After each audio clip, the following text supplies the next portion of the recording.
Hello babies, vamos começar mais uma English class with teacher Cecília. E o assunto de hoje é verbo to be no passado. Semana passada nós vimos as 3 formas do verbo to be no presente e hoje nós vamos aprender quais são as formas do verbo to be no passado. Então, verbo to be significa o quê? Ser ou estar. E no passado, ele é representado por 2 formas, o was e o were. Aqui nós temos uma tabelinha da forma afirmativa. Assim como no presente, pessoal, é muito importante que vocês memorizem essa tabelinha. Na hora que vocês forem responder o exercício, na hora que vocês forem fazer uma avaliação, se essa tabelinha estiver bem aprendida, bem memorizada, não tem chance de vocês errarem, ok? Então, ela segue o mesmo princípio do verbo to be no presente. Então, se eu tinha I am no presente, I was no passado. Então, eu sou, eu estou, se transforma em eu era, eu estava, ok? Então, a gente usa I was, you were, he was, she was, it was, we were, you were, they were, ok? Eu tenho aqui alguns exemplos de como é que você vai fazer, por exemplo, na atividade. Se na atividade pedir para você completar os espaços aqui com o verbo to be no passado, como é que a gente vai fazer?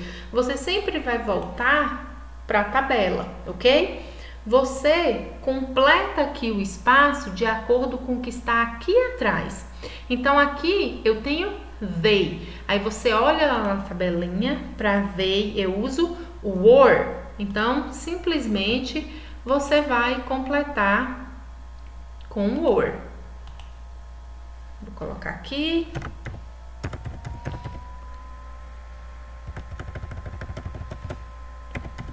Were. Prontinho. Dá uma aumentada para ficar mais visível para vocês. Ok. Então, he. Você olha lá na tabela. He, a gente usa o was. Então, eu venho aqui no meu exercício e vou completar com was.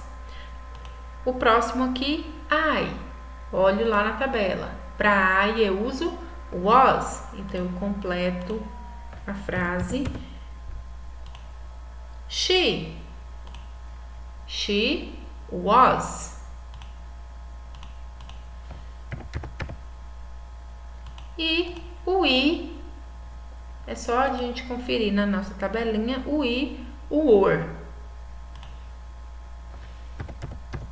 É interessante que vocês façam a cópia da tabelinha no caderno de vocês, porque fica mais fácil para responder a atividade.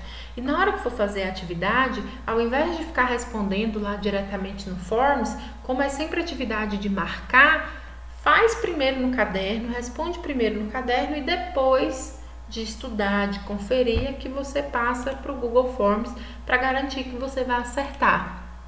Negative form. Para escrever uma frase negativa, coloca-se um not depois do verbo to be. A regra é a mesma do verbo to be no presente.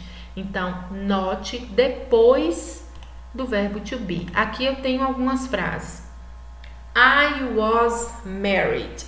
Como é que eu vou passar essa frase para a forma negativa? I was, depois do was, not married. Só isso, muito simples, né? Pedro was at home. Como é que eu passo para forma negativa? Pedro was not at home. Prontinho. Terceira frase. We were in Matina. Então, vamos lá. We were not in Matina. Muito simples, né? interrogative form. Para escrever uma frase interrogativa, inverte-se o sujeito com o verbo to be. Então, o que é que a gente vai precisar fazer? A gente vai aqui identificar qual é o verbo to be da frase. Então, aqui, ó, nessa frase aqui, eu tenho o was, né? Aqui eu tenho o was também. Aí fica mais fácil para vocês identificarem. Aí. E nessa última aqui eu tenho o were. Pronto. A gente identificou aí o verbo to be. O que a gente vai fazer? A gente vai puxar o verbo to be para o início da frase. Então, eu vou começar aqui a escrever, ó, o was no início. Então, eu vou dar continuidade. Was I. Gente, uma coisa importante, se você já puxou o verbo to be aqui para o início, você não precisa repeti-lo, ok? Eu não preciso falar was I was. Então, was I married? E uma coisa que não pode esquecer de jeito nenhum é o pontinho de interrogação.